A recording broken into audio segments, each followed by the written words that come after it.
It is my great pleasure to welcome our first speaker, Dr. Jenny Davenport.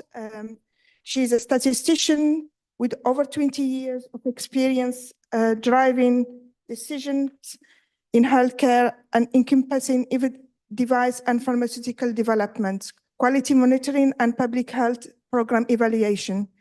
Currently, Jenny is the global head of methods collaboration outreach in product development data science at Hoffmann La Roche. She's obsessed with rigorous data analysis and long ascent of the Swiss Alps. Jenny brings a unique perspective to the challenge we face. Without further ado, please join me in welcoming Jenny. Over to you, Jenny.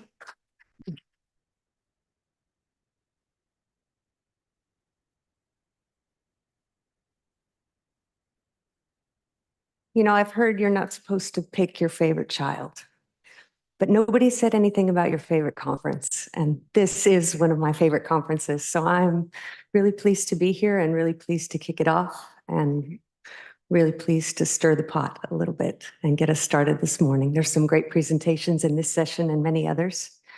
But this session is special because we're going to talk about something that's fairly uncomfortable for a room full of statisticians and regulators. Speed versus robustness of the data. Get my disclaimer out of the way. So to pick this fight, I'm going to start with defining some terms.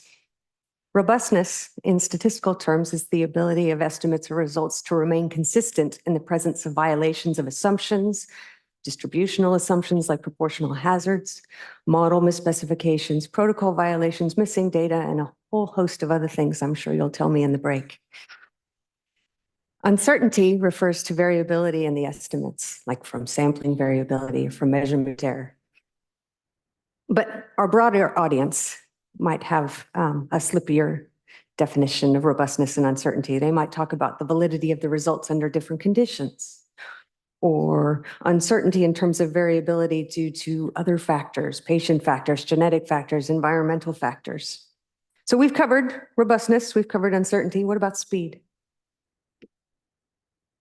When do we have enough of the right data to call it substantial evidence? That's the working definition of speed I'd like to use today. And so what I'm going to do is walk you through a more nuanced perspective on why we're under so much pressure to deliver faster, and every one of us is. Then I'm going to cover some of the technological advances that have occurred that should have accelerated drug approvals, but maybe missed the mark, and what we in this room as statisticians and online can do about it. So I like this racing quote. Speed never killed anyone. Suddenly becoming stationary, that's what gets you, right? So speed never killed anyone in drug development. It's the mistakes that we made along the way when we got sloppy that maybe didn't do us any favors. And so this is what we're all averse to as statisticians and regulators, is making mistakes. But going faster doesn't necessarily mean that that dichotomy is in place. And so I'd like to walk you through it. Where does the pressure come from? It comes from a couple of sources. First off, the patients are waiting. There are sick patients today, and telling them that, oh, it's okay, we'll be able to treat the next generation. It's not a very comfortable place to be. Healthcare systems need effective treatments to reduce the burden of disease. So having a bunch of ineffective treatments that are really cheap is not as good as having a bunch of, or a few very effective treatments that actually reduce the burden of disease. This means that the bar keeps getting higher, right? And then lastly, I didn't just put greed here. There's a sustainable innovation in the pharmaceutical industry. And I'll go through that in some detail. So first, the patients. The classic model of drug development relegates the role of patients to just gratefully receiving whatever falls from the sky, and they weren't necessarily engaged in the process. This has changed a lot in recent years, but it's longer than you think. It's a few decades, actually, since patient advocacy groups got compassionate use programs into play to allow access to new drugs before the formal regulatory approval of drugs. Because as I said, patients are sick now. Patient advocacy groups are now more engaged in drug development to help us speed up. They're increasing the number of therapies in development by working with multiple sponsors. They're engaging patients to improve our enrollment rates and our retention rates. They're influencing patient-relevant endpoint selection in different phases of research. They're testifying at regulatory advisory committee meetings, and they're pushing us to do more effective post-marketing safety evaluations. So patient pressure is real, and it's there, and it's scientific. Healthcare systems are under pressure to increase the speed of drug development too, and we might feel that as well. This definition comes from the WHO.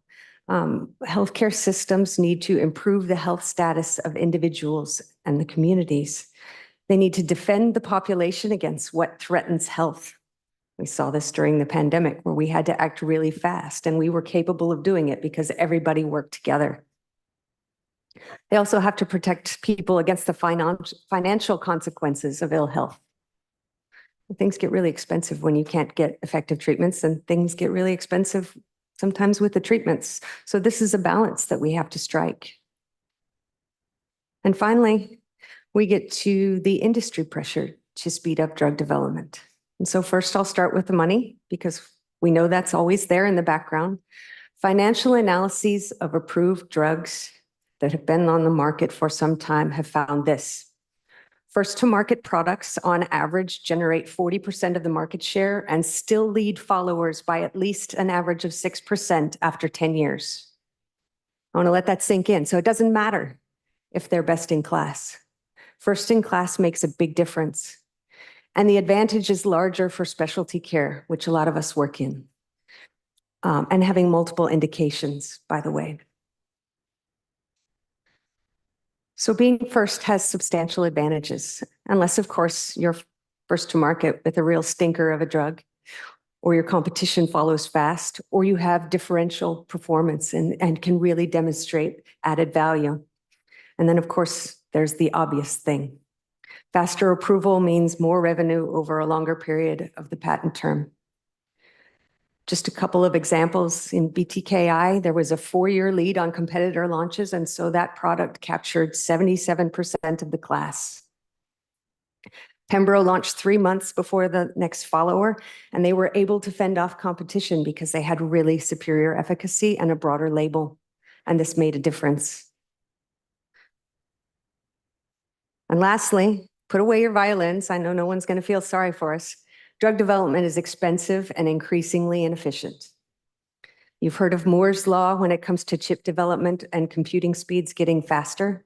Well, in 2012, Scannell published a paper about Eroom's law, that R&D efficiency, as measured in approvals per $1 billion spent, has steadily declined for decades. And they've adjusted for all manner of things and still found that this line is abysmal. Now, one could say, well, pharmaceutical companies are old and slow, or regulators are very nervous. But as it turns out, there's another really good explanation that maybe holds a little bit more weight and is near and dear to the statistician's heart. There are a lot of great medicines on the market today, and more so than other markets, the new ones have to be better than the Beatles. They have to be much, much better than other products following in other industries. And what this means for us that we recognize as statisticians is higher sample sizes to demonstrate incremental improvements, larger and more complex programs to differentiate performance. And if you don't do those things, you're going to have lower access and a poorer price if you can't differentiate your product from what else is out there. But I'm speaking to a room full of statisticians. And so you're going to say, being fast doesn't guarantee success. If you're going in the wrong direction, it doesn't matter. And so I want to point out a few examples where going in the wrong direction didn't matter. The first one is this: speed on the bench doesn't always translate to the bedside. They have made tremendous advances in the technological evaluation of target identification. Combinational chemistry, DNA sequencing, high throughput screening has made a lot of improvements, and a lot of improvements in speed over the last few decades. But this hasn't translated, even if you account for the lag, in dramatically more approvals. And so we have a new hyped up technology that's supposed to save drug development. That's AI and machine learning. And as a statistician, I'm sure you're asked what you think of this all the time. I offer this. AI and machine learning are tools. And we statisticians like tools, but we need to know what we're going to use them for. What are we trying to build? So I think it's too soon to tell exactly how this is going to improve drug development, but I want to encourage you to think about how it might and how it might not. Lastly, to finish emptying the cup, reviews show that a number of post-marketing withdrawals have occurred for expedited approvals. So again, speed doesn't guarantee success. Reviews of HTA medicines for conditional marketing authorization suggest that there is scientific uncertainty about these products. And so there's been limited access in some cases. And of course, from a sustainability perspective, if all companies pursued all possible indications and combinations, drug development resources would quickly be exhausted, as we saw just a few years ago in the CIT space. But we're a glass half empty kind of crowd, and I've finished emptying your cup, so now I'm going to refill it. There are regulatory avenues and well-established statistical tools intended to accelerate time to approval while mitigating risks. These are just a few of the regulatory pathways that are already in existence today to speed up drug development. Almost every jurisdiction has some sort of accelerated assessment or conditional marketing authorization. There's priority review at the FDA, there's fast track in the UK, there's conditional marketing authorizations, early access to medicines. There's a lot out there and more coming. So the regulators are open to this. What do we have to deliver? How can statisticians help? Well, this slide presents our daily jobs with or without speed. We have to structure the problem. We have to ask good questions. We have to make a series of good decisions. We have to design and run appropriate trials to answer questions and inform more decisions. And we have to interpret the evidence properly. And we have to do it again tomorrow and tomorrow and tomorrow. So structuring the problem. Every step of drug development is intended to address a specific question, even in the fast sense. You need to think clearly about those questions. And when you already have some data to know the answers, maybe there's opportunities for efficiency. And when you aren't clear about the questions, it's going to be harder to find or generate the right data. So you have to put all of your assumptions on the table. So again, the bread and butter of statistician is for every decision that you make, you have to quantify the risk of being wrong. And we have to do that with our stakeholders who are asking us to go faster, who are asking us to make some decisions with less than perfect data. And we have specific tools in our toolkit already for speed. But you have to not think with a stats-only mindset. You have to think like a drug developer. You have to focus on time to approval. And I don't just mean health authority approval. I mean making the other stakeholders approve your new medicine and use it in practice. Here are a few of those very not novel tools in our toolkit that can actually speed up drug development dramatically. You can merge or skip steps in drug development cycle. You can use adaptive designs. You can use interim analysis, seamless phase 2-3 designs. These are all available to help run confirmatory trials in an accelerated fashion. You can test multiple combinations or products at once and make substantial operational and statistical gains, and also make some of your other stakeholders happy. And another speaker in this session will talk about that. We can improve the precision of our estimates or reduce the required sample size using single-arm trials with augmented or external or virtual controls, using covariate adjustment to improve estimate precision, or patient enrichment. Again, none of these are new tools. And we can also use surrogate endpoints that can be observed sooner or may be able to show more benefit, as in the case of Better Than the Beatles. But of course, if we go fast, we need to mitigate against the risks. Futility analyses with meaningful boundaries are a really important tool in our statistical toolkit to make sure that patients are protected and that we stop investments as soon as possible when the drug doesn't work. Adaptive designs with pre-specified criteria can also help expedite decision-making and improve time to approval. Data safety monitoring boards and IDMCs can help ensure the safety of patients and look at the totality of the data while protecting the integrity of the blind. And finally, close collaboration with health authorities and other stakeholders ensures that we can do a good job with risk mitigation in an accelerated session. So my punchlines. I talked to you about picking a favorite child, picking a fight, and picking your battles. All stakeholders in drug development feel some pressure to be fast. Being fast does not guarantee success, though.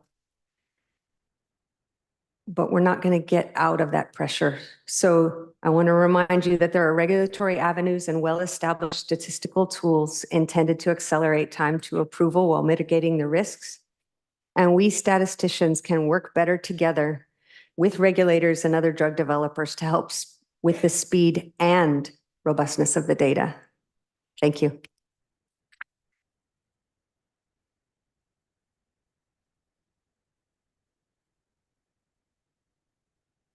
So thank you very much, Jenny, for a nice presentation. And as we said, in interest of time, we'll take questions at the end.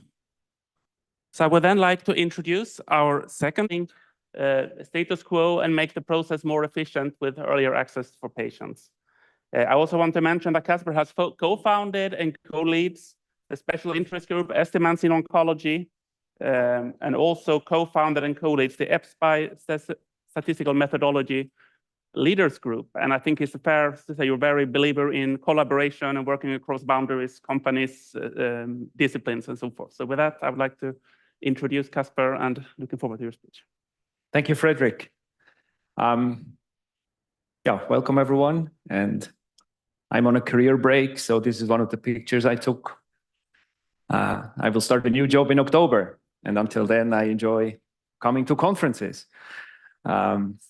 So I'm presenting here an example where I try to illustrate that as statisticians, I think very often we can actually do better. And my impression is we are not exploiting our toolbox maybe sometimes enough. We're just throwing a two-arm RCT at the problem and then think we're done. And sometimes you can actually do better.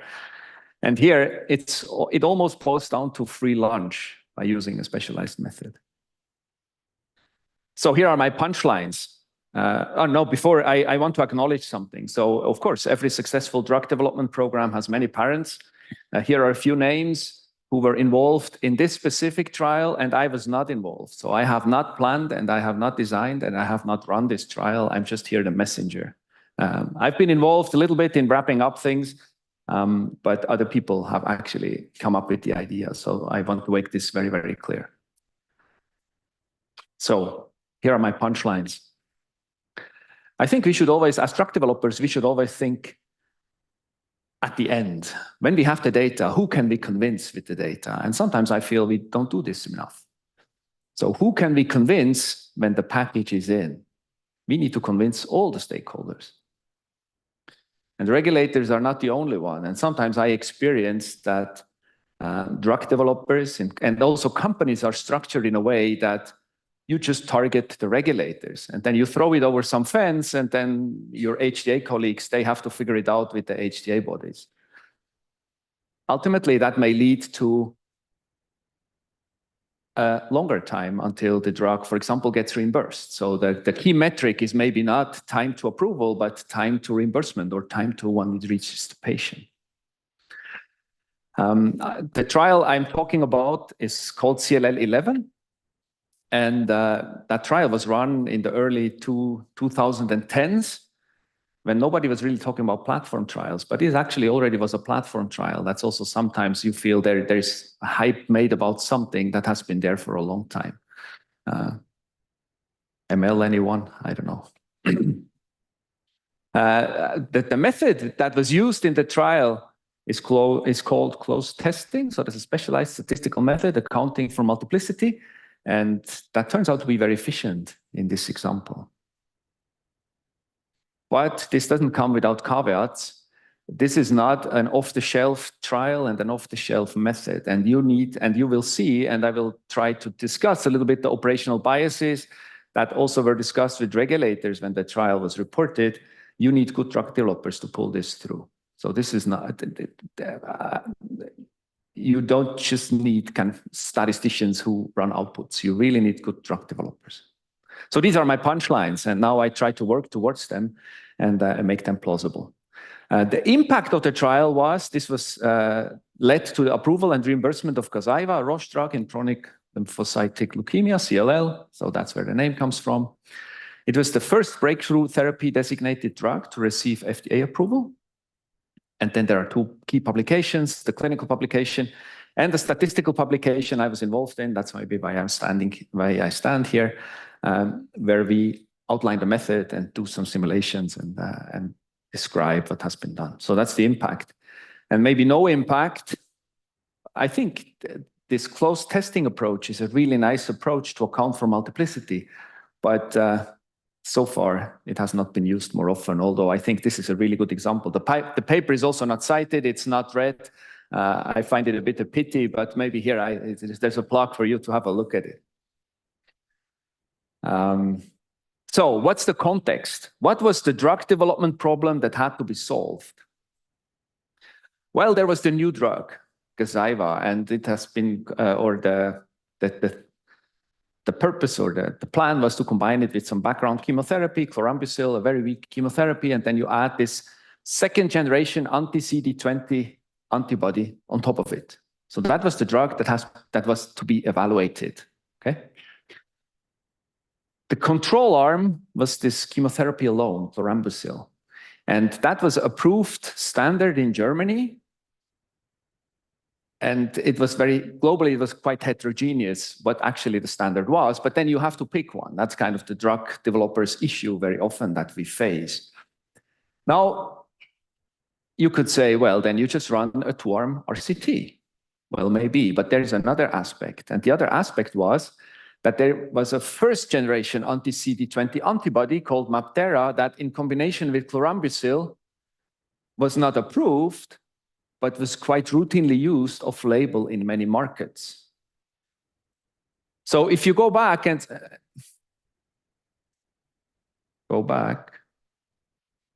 if you go back and say, oh, this is my drug development question, I have a regulatory approved standard, I have a new therapy, I run a 2-arm RCT, then you actually get approval for this drug, okay?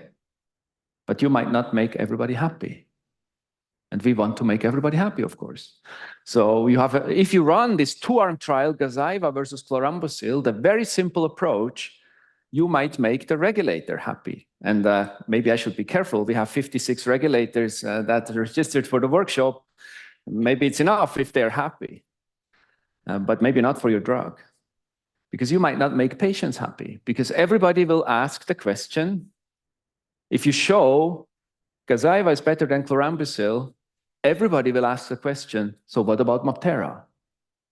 And if you don't answer that question, your drug might have a very difficult position in the marketplace because everybody says, well, it's anti-CD20, first generation, second generation, that's just your company marketing speak, we don't care so much.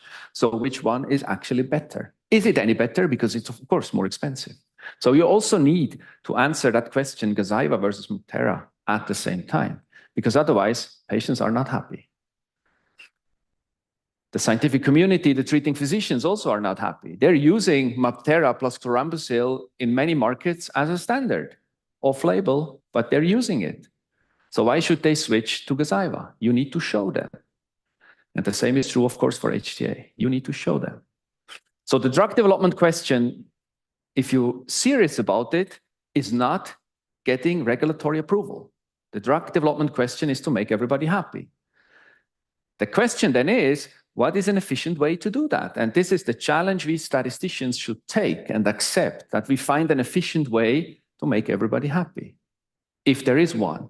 Or then to, if not, then to illustrate the trade-offs and the risks.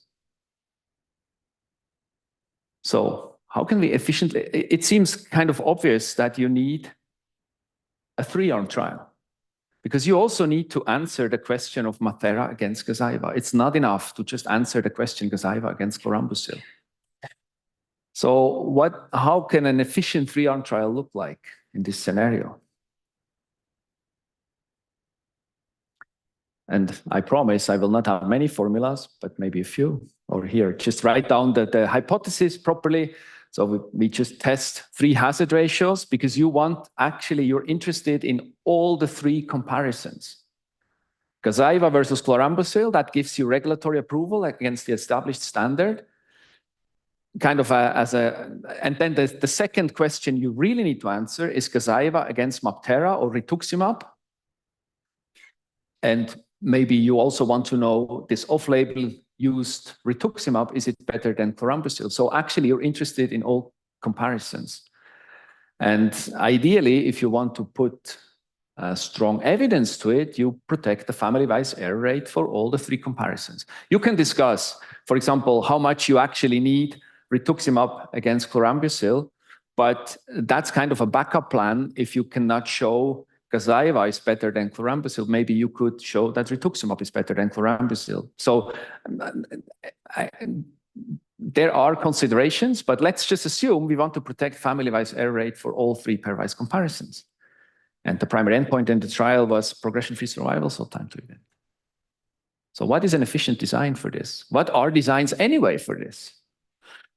And I want to make a plug for closed testing. So this is a general principle to construct a testing strategy that protects the family-wise error rate. And how does it work? We have the 3 null hypotheses. So the hazard ratio of Gazyva versus chlorambucil is 1, rituximab or MabThera against chlorambucil is 1, and Gazyva versus rituximab is 1. And we want to have an efficient procedure that tests these 3 hypotheses in an efficient way, protecting the family-wise error rate. And closed testing basically tells us that we can test all of these at the overall level, say 5%, if you can reject all the intersection hypotheses that imply the pairwise hypothesis. Now it gets really statistical, so you can forget about it. The point is, what you should keep in mind is, we first need to test this global null hypothesis, okay, which is the intersection of all the pairwise. If we can reject that global null hypothesis, we can go on to test all the pairwise at 5%. So the question then boils down to, how much price do I have to pay to test this global hypothesis? What is my kind of power loss that I potentially have? And the difficulty or the challenge here is that we have a time to event endpoint. So you also need to think about, when do I test this global null hypothesis? Because I only tested once. Because these 3 comparisons, they are planned using different hazard ratios, so they don't mature at the same time. So you have multiple options here. Yes, so if you reject this global null of all 3 hazard ratios are identical, you can then test all the pairwise at level alpha.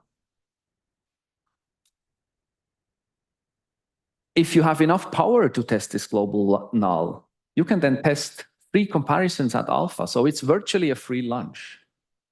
Okay. And that's maybe kind of, then you are fast and you are robust. So sometimes that's even possible.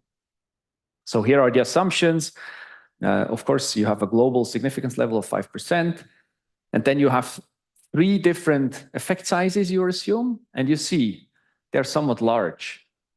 This is because this chemotherapy was very weak.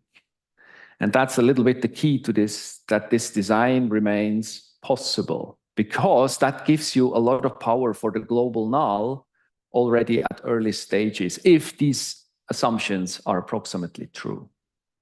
That's the key to the design. Okay.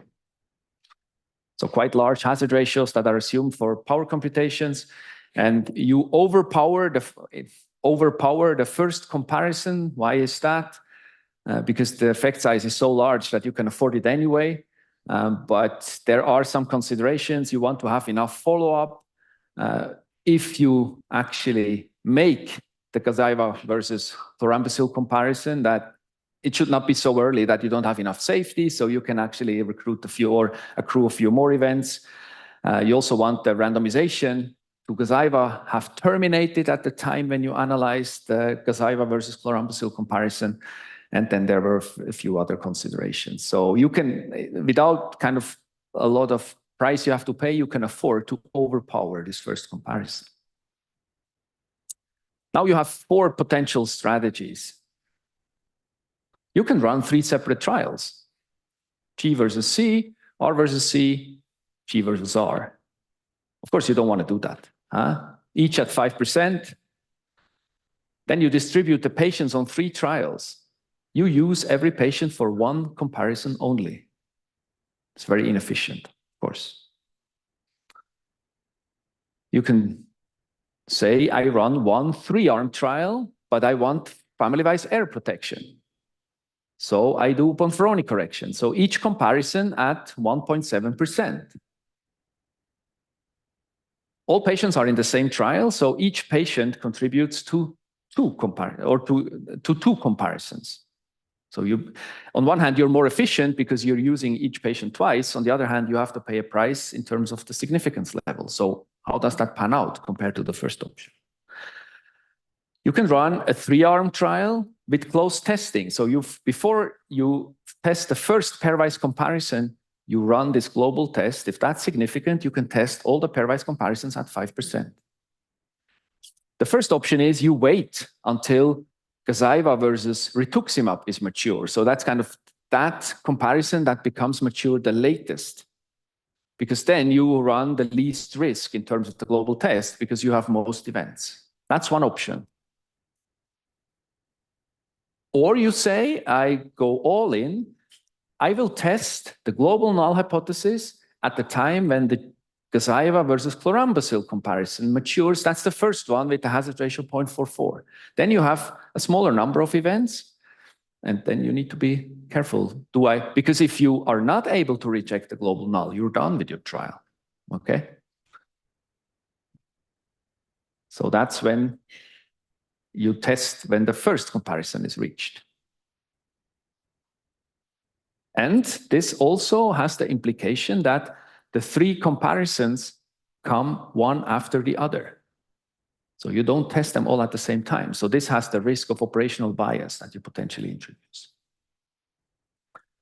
What are our metrics? Well, one metric is time to regulatory approval of Gazyva. And that's determined by the cutoff for Gazyva versus chlorambucil. That is the simplest scenario if you run just a 2-arm trial. Then you win on this metric, of course. But there is also the time to make patients, scientific community, and HTA happy.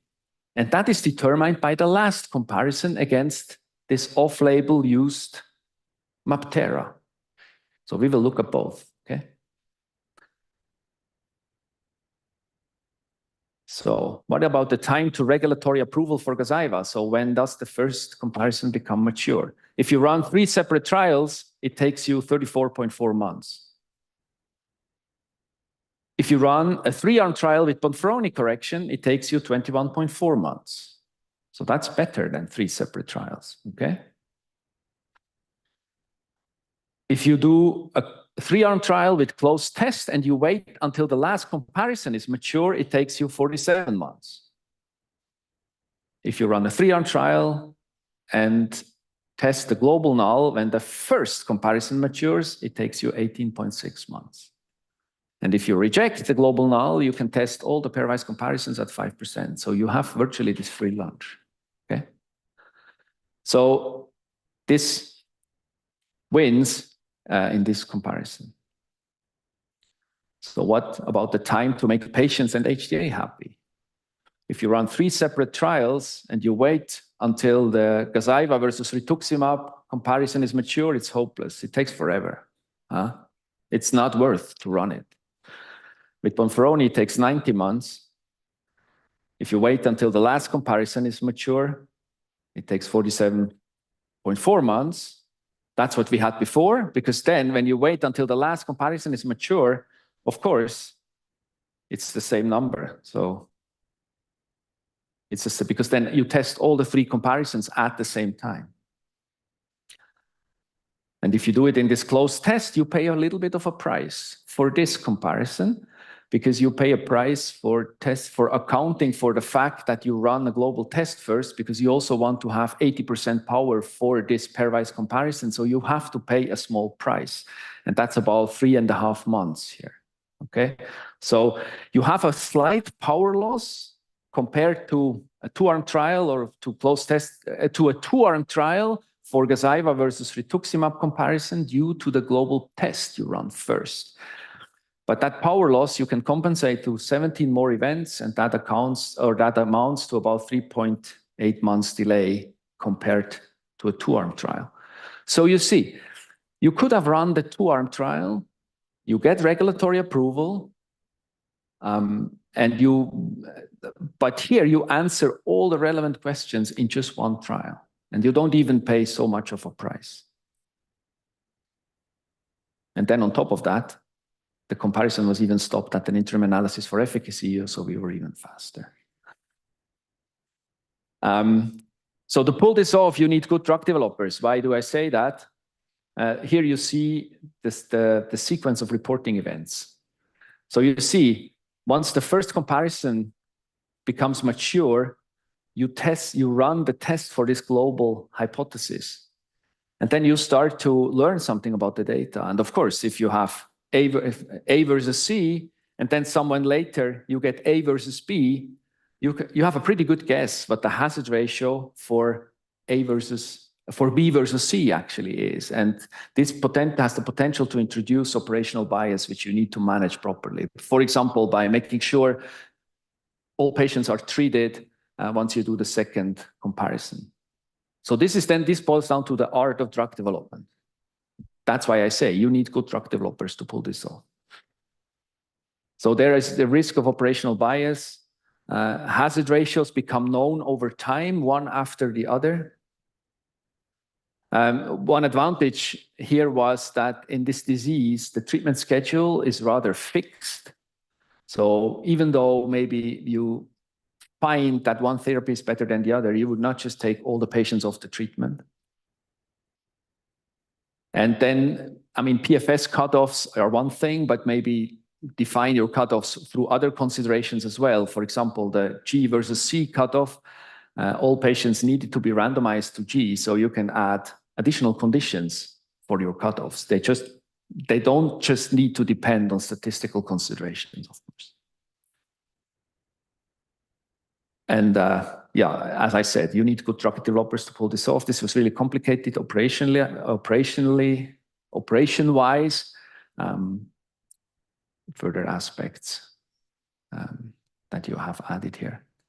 So the key message is, don't just go for the simple solution. Maybe think about how can we integrate, or first of all, be clear about all the questions that you need to answer to make everybody happy, and then try to find an efficient design. And here you see, we virtually didn't pay a price to have all these pairwise comparisons at 5%. That, of course, might not apply to all scenarios, but here this was a good opportunity, and things have become much faster by being creative, by kind of having a large toolbox of statistical methods that you can pull your approaches from. So again, my punchlines: make sure that you can convince everybody once the data is in, can make everybody happy. And it's not just regulators, it's patients, it's physicians, it's HTA, of course. We all know that in the back of our head, but sometimes you feel we're not acting like that. We're just targeting regulatory approval. This was a platform trial. I think everybody agrees before the time. Closed testing may be efficient for multi-arm trials, and I just encourage all the statisticians to look into this once you are faced with multiple questions with multiple arms. It's a very simple method and worthwhile to be explored.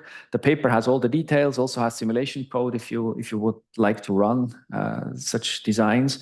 And you need good drug developers, because this had the potential of introducing operational bias that had to be managed really well. Thank you for your attention.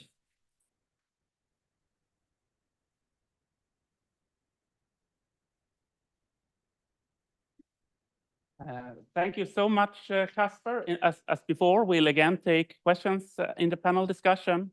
So with that, I'd like to introduce the speakers of our final talk, where we have two speakers, Karin Sari and Lila Diskala, both from J&J.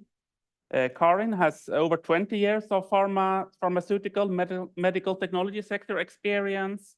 She also has a very broad academic background, not least with a PhD in health technology assessment from London School of Economics, where she also has been a visiting researcher from 2010 to 2022. I should also say that she has been involved in many pricing reimbursement over the years as well. And then we've got Lila Diskala. She works as a statistician at J&J. She heads up oncology, early development. She's also, as many of you know, president of BBS. She's also active in the EFSPI HTA SIG. So please.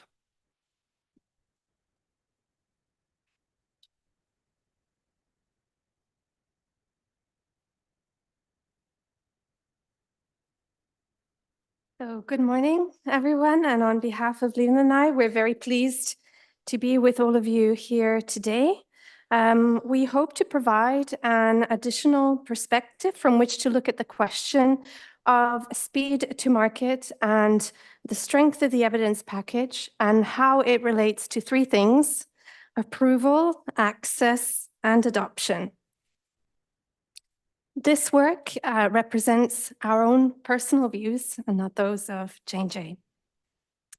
So for our agenda today, given that today is a workshop, what we have in fact is a series of questions rather than statements that we will hope to trigger some additional considerations and thoughts as we go through. And really what we're doing here is bringing together a mix of view from both a statistical perspective, development perspective, and an HTA perspective, hopefully raising some additional questions, some awareness, and perhaps some call for alignment. So the first thing I think we would like to say here is that, as we all know, time matters.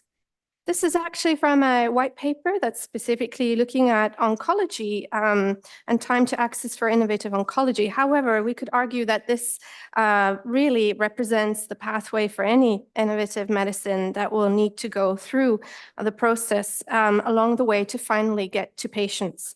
And in order for patients to ultimately benefit from any innovation, there are many, many steps, and each of those steps takes time. And what we can see here is that if any of those steps are not achieved, it can prevent the patient ultimately getting access to the innovation. And what you can see here highlighted in yellow are three A's, if you will, triple A's. They're not the rating, triple rating from a bank perspective, but they're triple A from an approval, access, and adoption perspective. And what we're going to be discussing with you today is that really the questions and the evidence packages that we develop need to address these three different steps and these three different milestones, and that they're ultimately interconnected. So we're talking here about speed, about fast, and the question really is not just fast for the sake of fast, but to which destination? Right? And the time to patients being able to use a medication takes into account these three different steps. So really we have time to approval, time to market access, and time to adoption. And so ultimately we can look at this concept of fast versus robust enough data for each of these separate sections. But in the end, what really matters is how all of those three steps arise for each indication or each asset, and how much time it takes to go through all those things. The other thing that matters is not just the speed, it's the outcome at the end. Is there any point going fast to a no? Right? So when we think about fast and furious and what it could translate into, these are some things that we've been seeing, and I need to disclose I'm not a statistician at all, so I forgot to do that at the very beginning. of this, so I'm feeling a little bit awkward, but I hope you will, humor me when you ask me some questions later to take that into account. However, from an HTA standpoint, what we are seeing certainly over time is more and more designs that look to create some speed in being able to reach approval of different kinds from a regulatory standpoint that then get evaluated in HTA perspective. We have single arm trials, of course, placebo, non-randomized, we have use of external controls, we have use of subpopulations, we have extended phase 1 type of designs. And ultimately, these are all just examples and they're not exhaustive, they're not prescriptive, and they'll probably change over time. But I think what doesn't change is this notion of, what decisions are being made about the design of the trials that will be used to obtain regulatory approval, and ultimately, what are the implications and consequences of these decisions for the time overall in terms of getting access and adoption down the line. It could be things about providing sufficient information to explain dosing, the right dosing, or the right time to discontinue a treatment, or the time to continue treatment, all of these questions that may be relevant from an adoption standpoint. And certainly from an HTA perspective, I think the implications are significant. And so speaking about trade-offs, the trade-off is relevant to the objective that you're trying to ultimately achieve. And clearly, RCTs, as has been mentioned earlier, also from an HTA standpoint, are very much the desired type of data set that we would use. And there are different things that you need to take into account when thinking about the trade-offs that are being made if you decide not to do an RCT as part of a development program. First of all, the feasibility of the alternative, certainty versus uncertainty, which is one of the massive drivers for all kinds of decision-making, but certainly for HTA. Resources and budgets that are being required to implement such a study design, the extent of the experience that will be collected, and then, of course, the acceptability, and I think making everyone happy, as was mentioned in the previous, presentation. But ultimately, there's making someone happy, but having something that's acceptable. There may be a little bit of a line in between. This is really important, and ultimately, what we would say, and also how Lila and I sometimes discuss these things, is that the trade-offs that we need to make change based on the stakeholder that you're thinking about and what it is that you're trying to achieve. And the other element I think that we discussed, especially because we're talking about speed, is, what is the relevance of short-term outcomes in terms of maybe going faster on one part of the AAA, but then slowing down on the other aspects of access and approval. So I thought what we could do here is spend just a parenthesis, if you will, for a couple of minutes to talk a little bit about HTA outcomes. I'm using here an example from the HAS, which is the Haute Autorité de Santé. So they are French, of course, HTA agency. And what I'm showing you here are the ASMR. So these are essentially ratings of medical benefit, if you will, that is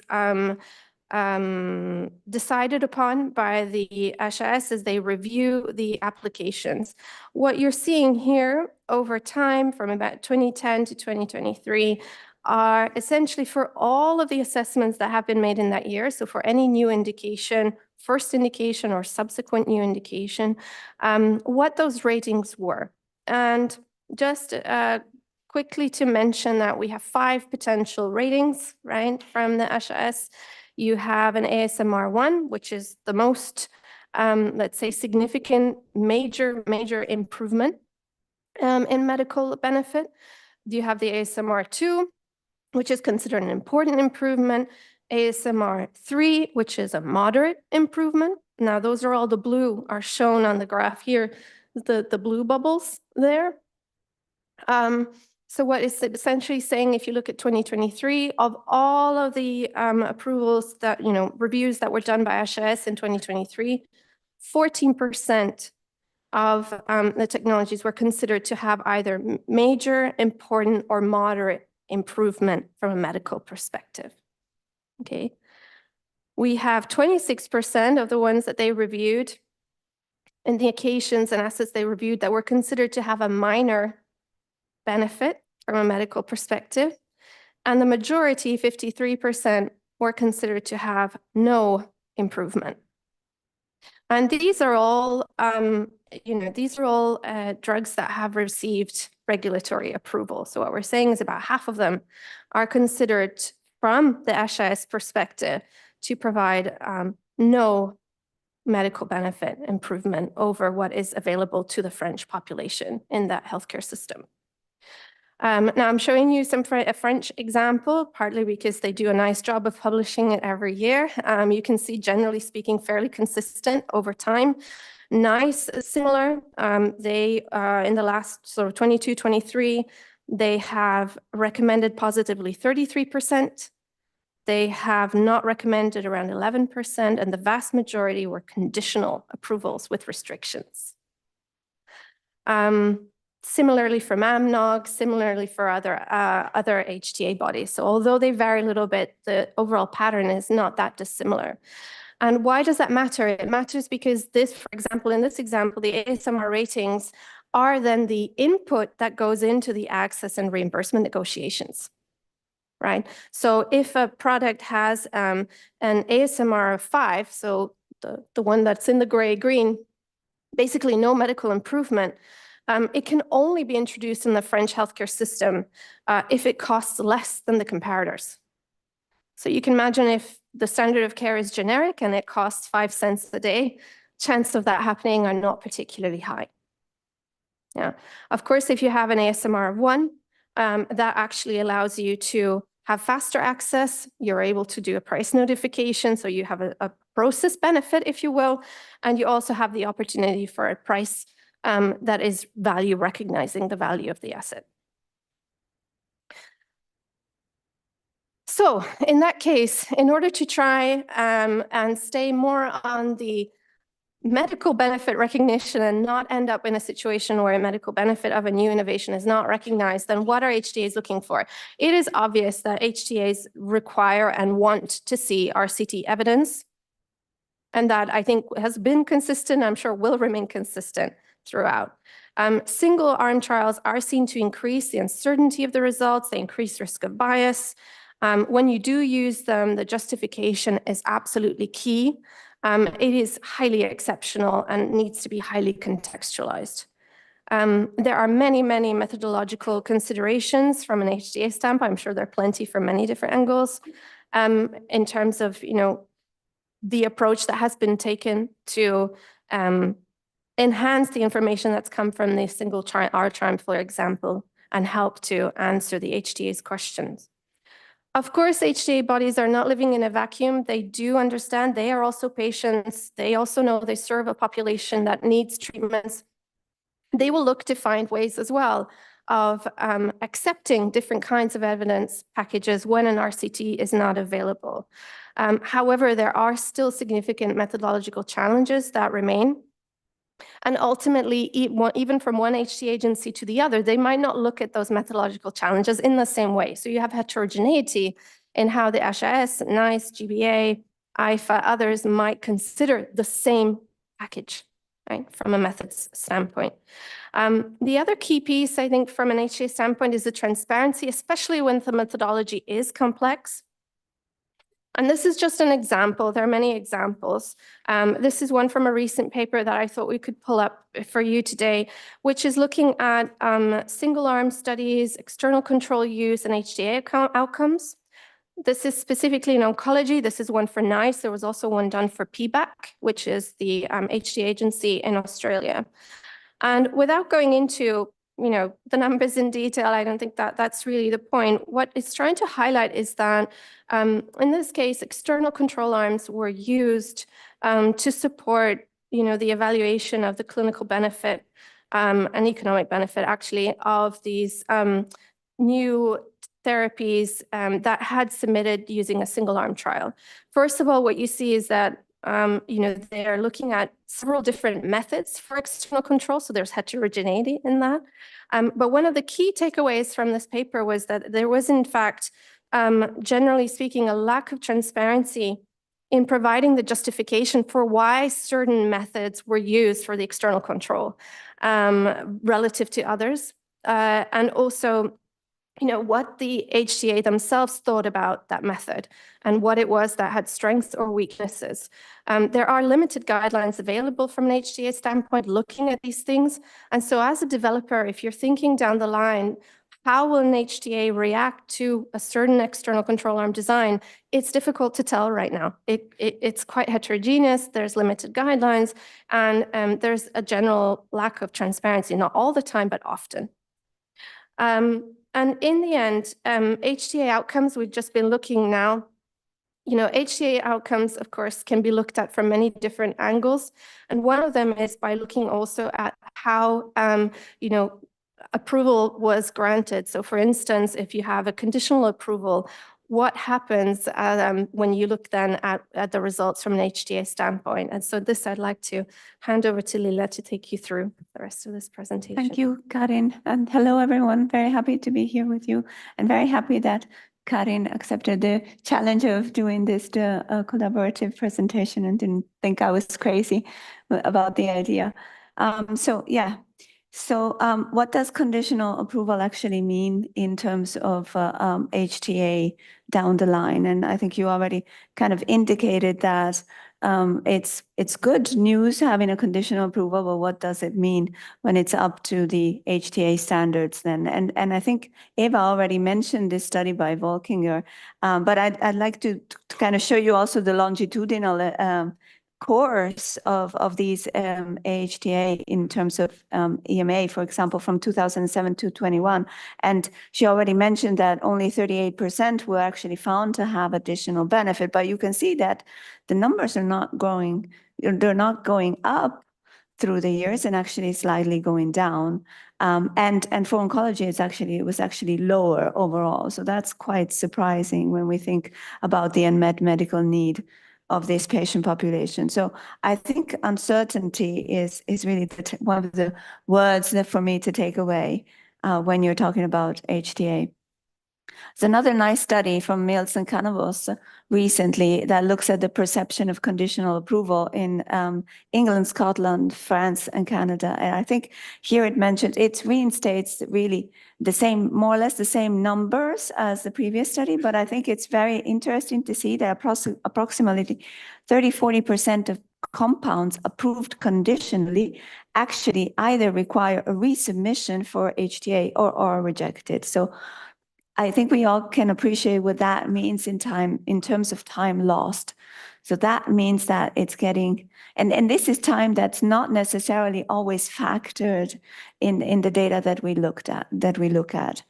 And normally also when we think, okay, the severity of the disease is obvious, the unmet medical need, these are not sufficient and are actually brought up as value judgments in most of the HTA comments that these compounds receive once they're. So just to show you a bit of a breakdown in the countries that we took a bit like example, you can see here that there's a lot, it's a very fragmented view, a lot of uncertainty.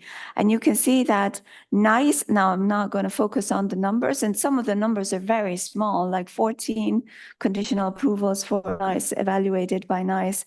So that's not much. So 1 or 2 makes a difference in the percent, but let's take it from a bigger picture angle. The most positive, let's say, ratings were given by NICE, again, very small numbers. You could think also Haas in France has definitely, let's say, positive outcome, but then you see that 1 was deemed insufficient and most of them were deemed as an 8 with a rating of 2 or 3, and only actually 1 had a rating of 1, so which is definitely major additional benefit. So again, and one of the things I would like to mention in terms of the designs that we looked at also is that the comments from the HTA perspective of what made them, let's say, pick that rating are low clinical benefit. Okay, that's fair. Lack of evidence, so that means the evidence was actually not there to judge. Poor study design and an inappropriate choice of indirect comparator. I think that should make us also think a bit. And as I was saying before, the social value judgments, even in the cases where there's clear rarity of the disease, high severity, high unmet need, you see that that's not enough to dispel all the uncertainties of the HTA bodies when it comes to saying yes. Now, I wanted to show this. We wanted to show this picture because it's kind of like a positive note. But so how long does it take? One of the things we talked about is the time from the regulatory approval to the HTA appraisal. Okay. And I mean, on a whole, you can see that there's hope. It's a bit decreasing. And you can compare, it's a bit decreasing and it's lower overall in terms of median when you have the expedited versus the standard. More or less the confidence intervals overlap in all. And that's a typical statistical comment, right? To say there's not really a huge difference, but actually, as Karim was already saying, to which decisions are we going to? We are going to a no. Are we going faster to a no? Should we consider that as a plus? So I think this kind of says it all. You think you're driving the best sports car ever, but have you really looked under the hood? So not everything when we get conditional approval, when we go fast to the regulatory piece is really, it's not it yet. And I just wanted to also maybe highlight a piece from the early development, especially in the oncology setting. Okay, we call it early development, but it's becoming, it's a kind of, the term is nice because it reflects on the fact that we're doing things earlier and earlier and compressing more and more. So nowadays, what we do is take the expansion piece of a phase 1 and chuck it in the submission packages, not do any proper dose finding most of the time. I'm not saying we all do that, but most of the time. And we don't have a phase 2, right? So this compression, again, has a price to pay. And these days, we're actually seeing that we pay this price much, much later in phase 4 sometimes. So that dosing uncertainty that for patients is important, like, okay, the drug is approved, is adopted, but what dose should I actually take? That's actually weighing on the patients. And with this, I turn it over again to Karin. Okay, and so we've talked a bit about different fast pathways from a regulatory standpoint. There are also some from an HTA standpoint, and I thought I would just bring them up just so that you don't think that HTAs don't find ways to go faster. They do, and there are different things that exist. However, the first point I think I would make is that even when these pathways do exist, they're used extremely sparingly. It's not something that you would use in a standard way. And here we have a graph from the recent Sears report just published a couple of weeks ago. It's published every year. And what you see are essentially a distinction between expedited and standard regulatory approvals. And then what actually happens for the orange bars there is the HTA submission timeline. And overall, it isn't really that different. There are some nuances, but it really isn't that different when you look at the classes altogether. What you do see is that in some cases, certain pathways are activated and they do allow for a faster HTA submission or review. For example, I put here a few examples. There are more. One is related to this process that was started around 2021, I believe, with the HAS, which is this accès précoce. Then you have in Germany, particularly for orphan drugs, there is some ability to, for example, receive ratings of medical benefit related, in fact, to the anticipated healthcare system expenditure, right? So that's an interesting one. We have a nice proportionate approach, which was recently introduced. There's also rapid entry and managed access.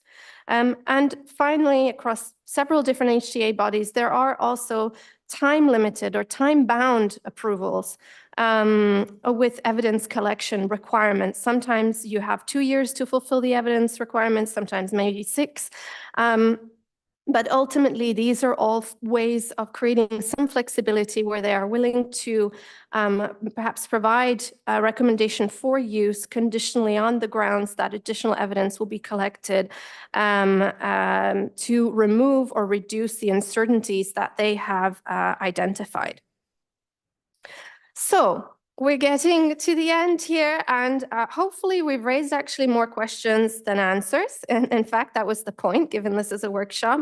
But I think the main things to consider here from a strategic standpoint, from our perspective, both from the stats and an HTA team, if you will, is really thinking about building the evidence package over time that will satisfy the distinct milestones in the decision-making process, the approval, access, and adoption. It might not all need to come from an RCT. It might be a combination of additional data over time. There could be many different ways to consider this. But ultimately, this is really one of our key sort of asks or suggestions for you, is thinking about these strategic choices that are being made early in development and throughout the data collection process. There are many strategic questions to consider. I don't think we have listed them all here, but ultimately, I think what we're hoping to show you is how interconnected all of these elements are, and ultimately that going fast, we need to be very clear what our destination actually is that we're trying to get faster to. So in terms of our take-home messages, one of the things that we would say, and that we do just from a personal interest, is thinking about, what will be needed from an HTA standpoint. Can we help HTAs and discuss with HTAs and work together on creating some faster processes or utilizing those processes where they do exist. But there's also a lot from a manufacturer perspective that we can do in thinking more in advance, or even more in advance, about what HTA hurdles may come along and what may be meaningful ways to address those hurdles, such that we're getting speed to a positive outcome and actually having patients get access. And finally, I think we deliberately didn't bring in the topic of JCA. We know it is a topic for the another part of the session of this event, but clearly there's also an interesting opportunity to talk about things like, will it actually improve efficiencies in decision making, timeline to access, and all of these things that matter to patients. So on behalf of Lee and I, thank you very much.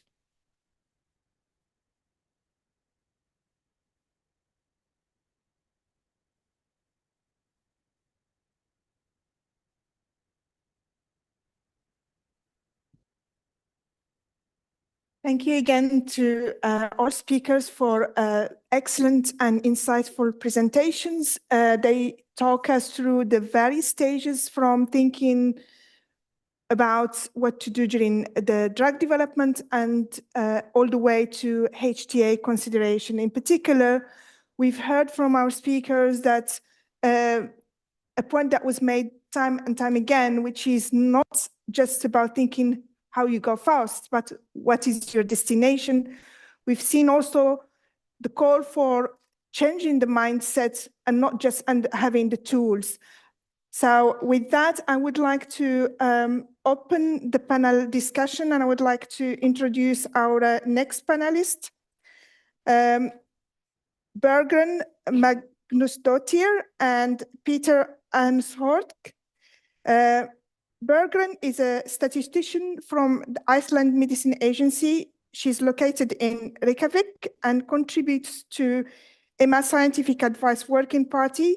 She's also a member of the EMA Methodology ASEC group. She has experience in industry. Her particular interests are in clinical trial design and analysis, clinical prediction models, regulatory statistics, and assessment methodology and research in clinical statistics. Peter Arnshorst is leading the hematology franchise at Roche, which is responsible for the development and commercialization of portfolio of medications for patients with malignant as well as benign blood disorder. He has more than 20 molecular covering 10 different diseases of the blood. With more than 17 years of experience at Roche, Peter held various leadership roles within the Global Product Strategy Organization at Genentech in the Swiss Alp affiliate. Prior to joining hematology, Peter has been a core member of the cancer immunotherapy team and also co-led the gastrointestinal cancer disease area, which led to the approval of Tecentriq. Prior to joining Roche, Peter, a biochemist by training, works in academia research focusing on DNA repair pathway. He has a master's in molecular biology and a PhD in cancer biology from the University of Cambridge, UK. So please join me in welcoming Bergeron and Peter. And with that, I would like to open the panel discussion and invite all the speakers and panelists and hand over to Frederick, who will be moderating the panel discussion. Thank you.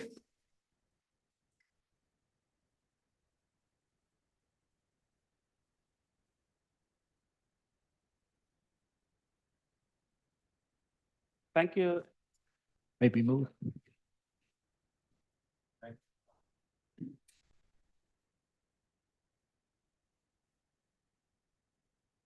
So thank you, Khadija, and thank you everyone for excellent presentations. I'd like to kick things off by giving the chance for Peter and Bergeron to sort of weigh in as well. So Peter, for example, could you comment on the importance of innovation to the European sort of research ecosystem? Thanks. Am I supposed to have a microphone or shout?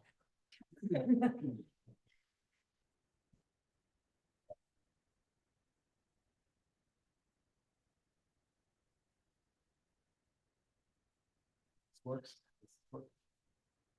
It's turned on. All right. Good morning, everybody. Great to be here.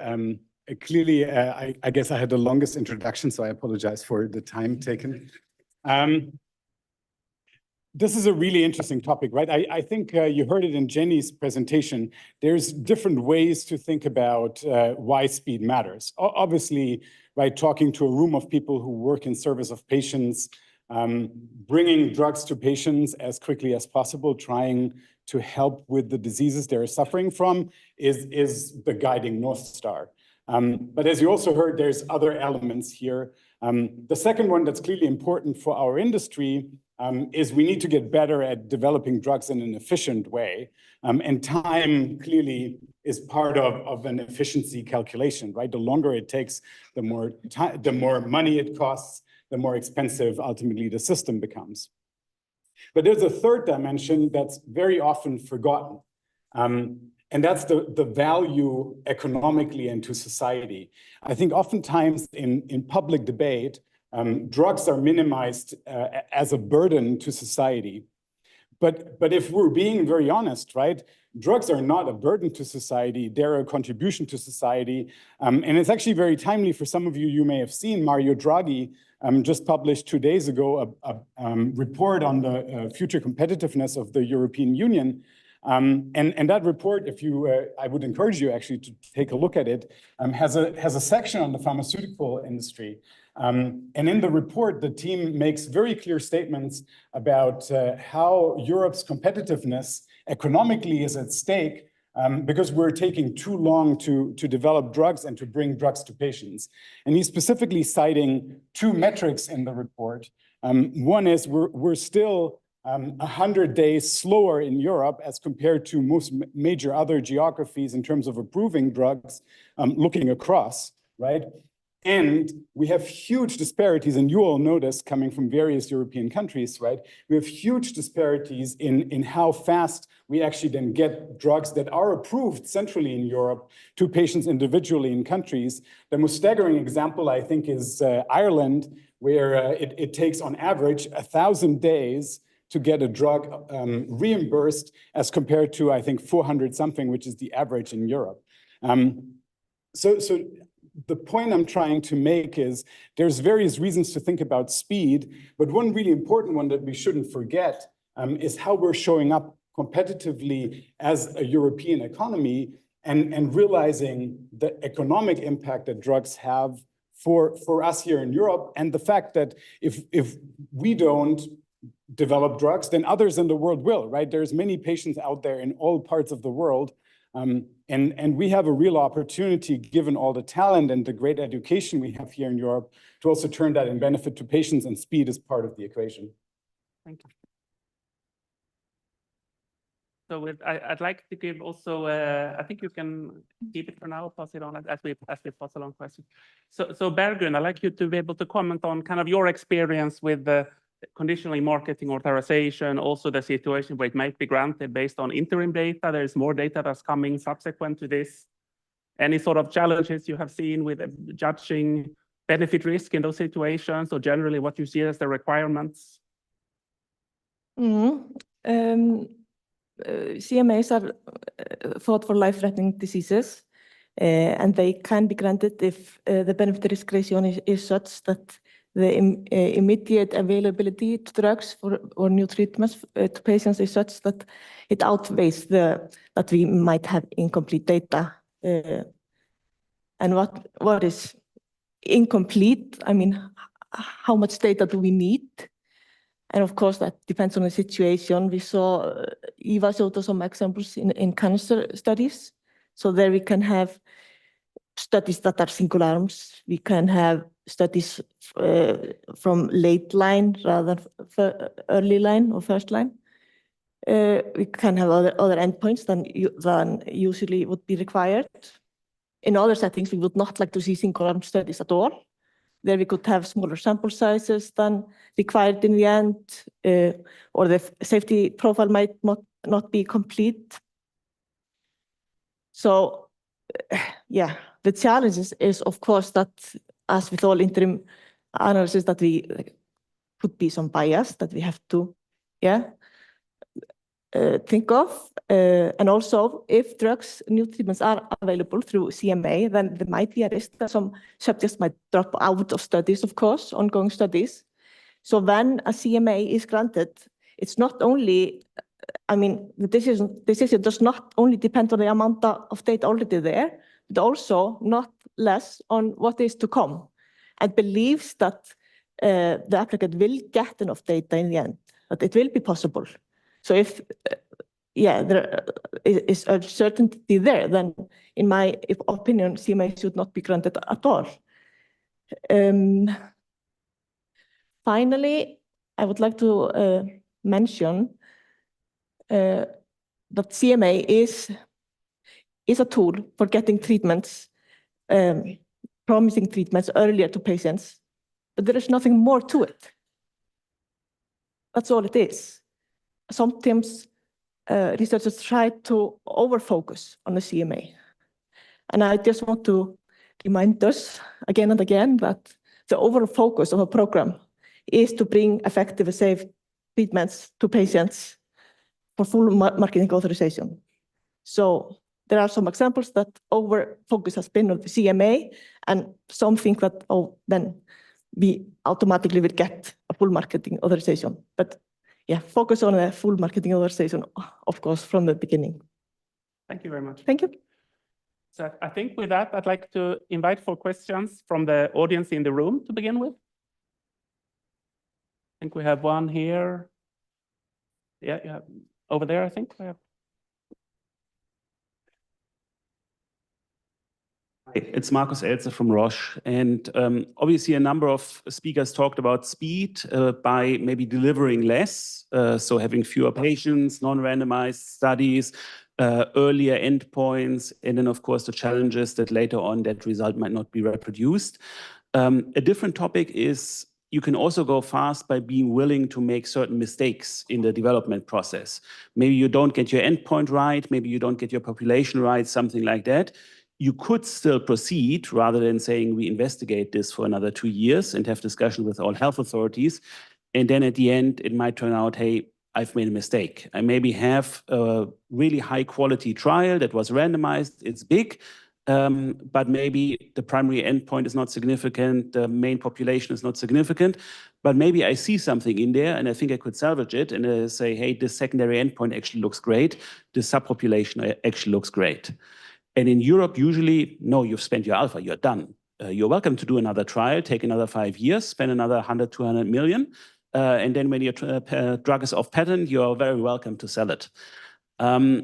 So what are your thoughts on that? Do you think this is an area worth having a discussion on when you have maybe high quality evidence, but you don't have type 1 error control?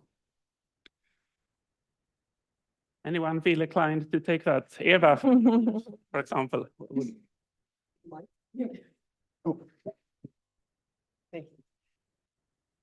Yeah, that's an interesting one. While I'm thinking we should not overemphasize type 1 error control, there is, of course, a big challenge in exploratory data. So it sort of depends on the size of the efficacy you see in some kind of subgroup, I would guess. If it's huge, you would possibly be willing to look at it. But everyone in this room knows about multiplicity issues. And I mean, I've seen trials. I've been working as an academic. I've been sort of a believer in results we have gotten, and then repeating something and not being able to repeat it. It has happened to me. What a surprise. I mean, I've been surprised, but it sort of tells you that even if you have this fantastic p-value and a fantastic result in a subgroup or in a trial, and then you try to repeat it, it doesn't work. I think it's a difficult playing field. Even if we as regulators in some sense have played the easy part, because we don't look at the pricing, we don't look at all the HTA troubles. We sort of play the first hurdle, which is not the most difficult one. I think we have a challenge because we are playing two roles at the same time. We are expected to be some kind of facilitators for the good products, whereas we are expected to be gatekeepers and stop the not so efficacious ones. And this kind of duality is definitely a challenge from day to day. And how do you actually manage to do that properly? That was not an answer. I just agree with you. This is difficult because you shouldn't stop the good ones either, of course. Someone else to say something more? Let Casper, you want to comment as well? Yeah, maybe I can comment. I guess I'm representing the very statistical perspective here, and maybe I have two comments. One is the EMA work plan has just come out and there's open for comments. And one comment EFSPI actually makes is, can we talk about kind of alternatives to type 1 error control in scenarios where we actually know we don't have type 1 error control? And I mean, borrowing external data, for example. I think this discussion at some point needs to happen. Otherwise, it's just very, very strict on one aspect.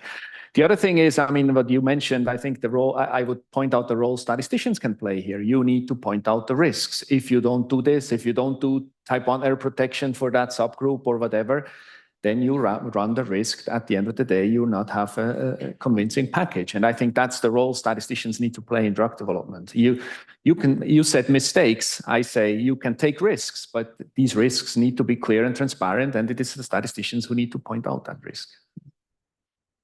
I think we have one question here, then one here, I think. Okay. So, well. Yeah, thanks, Kit. It was partly a question, partly a reflection on the discussion on speed and decision making.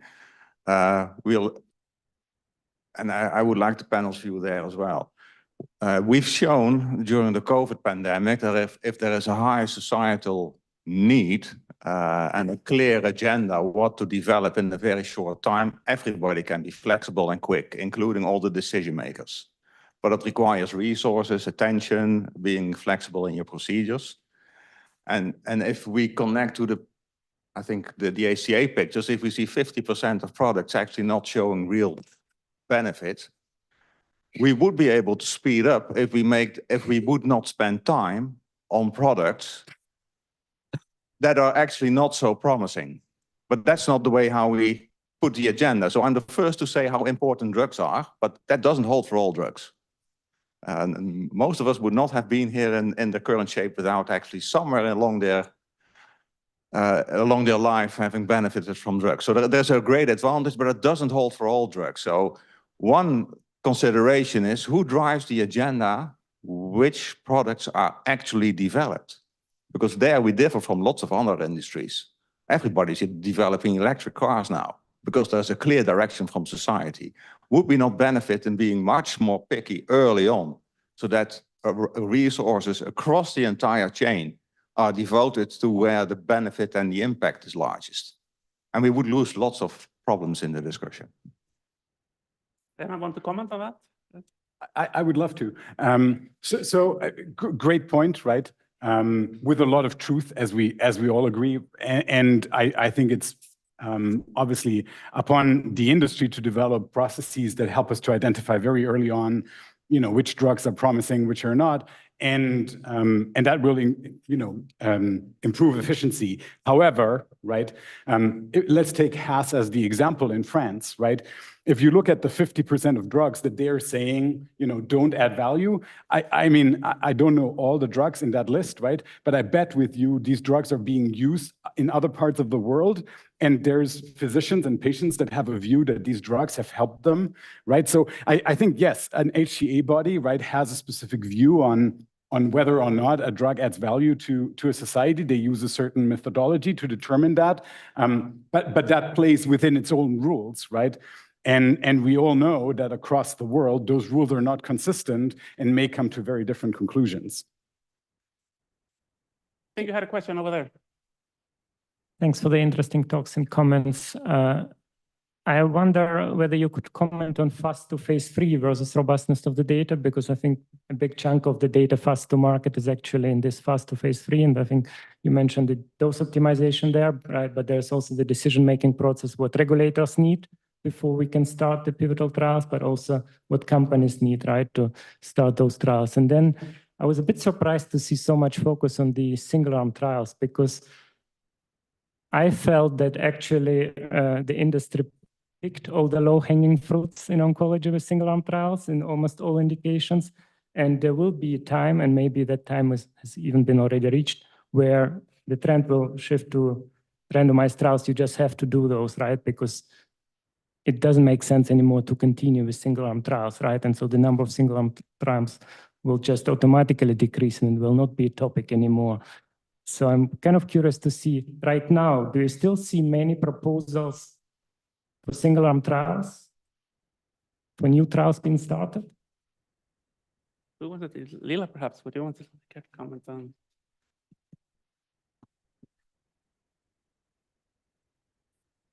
So yeah, no, I think that's a great question. And maybe I attach myself to the first part, which is faster phase 3. I think that's definitely where we can definitely be faster, but a little bit more cautious with the data. Because as was saying the previous speaker, yes, we go fast, but but we don't maybe think it through completely. So when are we going to pay the price for not doing an optimal dosing like the FDA is now telling us to do? So I think, and also trying to be a little bit more long-term oriented, to not think only about the challenge that comes up next in the drug development, but really all the challenges through, like Karim was saying, the 3 A's, think it through, please, up to the end, up to the last A. And I agree with what Caspar was saying about statisticians needing to be vocal and speaking up and talking about the challenges. But I think even statisticians sometimes, and this is, let's say, on us to not think about just the immediate challenges, but collaborate more internally also with the HTA statisticians, so the regulatory statistician with the HTA statistician, because they're never the same. There's always many statisticians who actually deliver ultimately the product to the end, up to the end. So I think the internal collaboration really map out all the challenges and where the data will actually be needed. So that's my take. I think we had one question here. Maybe regarding the focus on single-arm trials. Of course, we don't want to see single-arm trials. It's only in exceptional circumstances, as in some cancer settings, that might be acceptable. Yeah. Maybe I can again make a statistical comment, because in phase 3, we highly value key principles, randomization, blinding to avoid bias, all these kind of things. And I've been in drug development for 12 years, and I've always been surprised how much we are willing to put 200 million on the table for a phase 3 based on evidence that we generated ignoring all these principles in early phase. So that's a very general comment, but I think it's in line with what you said. Thank you. So we think I have one question here. Yeah, hi, I'm Ursula Becker from Roche. So it's more of a comment as well, but I would like to hear your thoughts on this. And it was mentioned about patient relevance, about patient involvement and the speed. And I really like what you said, Caspar, about the CL11 trial. But the primary endpoint of that is PFS, which a lot of the payers don't like. And we're having a lot of discussions also in teams saying, is this data really essential? Do we really need to collect this? And I think as statisticians, we also need to speak up to say, this is data that is really important for us. The beauty of CL11 is that it not only collected PFS, but it also had other patient-reported outcomes in the study, which were, for example, about B symptoms. And so Germany doesn't like PFS, and they have a very important voice also, I think, in the upcoming European HTA. But the B symptoms was something they really liked. And I think it's then also up to us again to say, how can we analyze this data in a meaningful way? So not only look at B symptoms, yes, no, but also look at number of B symptoms, how much time takes it to the disappearance, and like at these PROs as a time to event analysis. And with that, then I think we can also allow ourselves not have to wait for OS, which payers really want to see, but go with PFS, but with a patient-relevant complement, for example. And so I'm wondering, if, for example, also to you, how you're seeing this, and if you also have these discussions in other pharma companies. Who would like to take? Yes, so first of all, I think excellent question, and certainly choice of endpoint is a key element when we think about how we can achieve also access and adoption. We're seeing time and time again, for instance, and no offense, but like the 6-minute walk test, it's extremely hard to explain to a payer why walking 30 more meters is a very good idea from a value perspective. Now, not to say why, that may be relevant from a regulatory standpoint or, perfectly legitimate endpoint, but I think that translation into meaning, what does it mean? What does it do in terms of reducing symptoms, improving function? Those are things that do matter, and how you collect them and how you're able to package that information such that there is a nice relationship between different elements that you are measuring is absolutely key. So I think I would, first of all, from a personal standpoint, I think, and also being married to someone who does PRO, it is a very significant question. Are we measuring the things that are relevant for patients when we're doing these studies? Because to the point about making people happy, which Caspar alluded to earlier, it's also about meaningfully happy, right? And that it actually is something that's worthwhile trading, especially when you think about risk benefit. What risk are you taking for what benefit? Is it worthwhile walking 30 more meters? A very abstract question versus saying, achieving a certain reduction in symptoms or an improvement in functioning that is meaningful to that individual. So thank you for asking the question. Jenny, I think you want to. Just quickly to add on, I think this is another place where the statisticians have a job to do. Biomarkers are not automatically surrogates, right? Surrogate endpoints don't automatically imply value. We need to establish that relationship, and there are many techniques available to do that, so look into it. I think we have at least 2 questions that I'm aware of. One, Emmanuel. Thank you for all the great presentations and very interesting discussion. Much of what was presented dealt with efficacy endpoints. And when we talk about speed in development, what implications does that have for how we approach safety? Is that any different? Or are the considerations different, or is it the same? We look at this as a package, because safety was, and I don't think this was a flaw in anything that anybody was talking about, but safety was sort of absent from this. So are the considerations different, or do we do one first and then worry about the other? And what implications does that have for us doing things faster? Who would like to take? Well, I think safety is definitely as important as the efficacy. And when decisions are taken, such as conditional marketing authorization, they weigh in as much. So, do you want to say something? Do you want? Yeah, I might add on to that. From a CHMP point of view, we look at benefit risk. So of course, the risk and the safety is an integral part of that. And one of the problems, of course, connected with the speed is that the number of patients might be really low. So it's very, very difficult to catch safety problems. But of course, then we could have post-authorization measures, SOBs, if it's a CMA, asking for more safety data. And that is quite common, of course. But I think oftentimes, at least, efficacy will be some kind of dominating problem because the difficulties in convincingly demonstrating efficacy are sometimes huge due to surrogate endpoints, for instance. And then the discussion on what does this actually mean to patient becomes the big issue. And then maybe we will look at safety as sort of secondary to that. But of course, it is never forgotten at CHMP. So I think we had a very interesting session, great answers, great questions from the audience. I don't think we had anything burning up on the online. So I think one final here, I think. Yeah. Thank you. I'm Rebecca Stanbrook from Novartis and one of the non-statisticians in the crowd. I also work as the FPA topic lead for ICH-E6R3. So my question's a little bit off the wall, I guess. We heard about all the different types of trial design, complex trials, platforms. We talked about the need for good drug developers, as Casper said.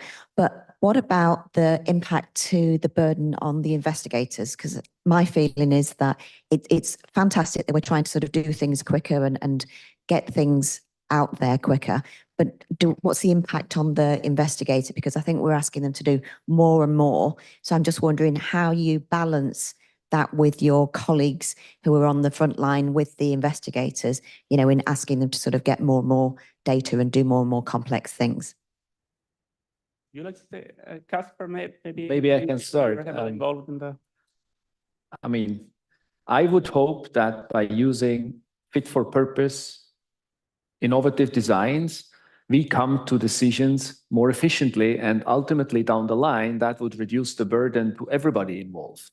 Of course, that's a very high level answer.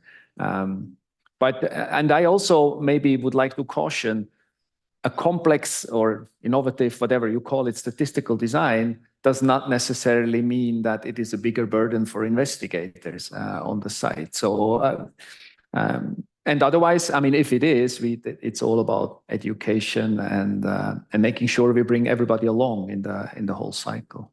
Yeah. So thank you. I think we're 1 minute over. So Helle, would you like to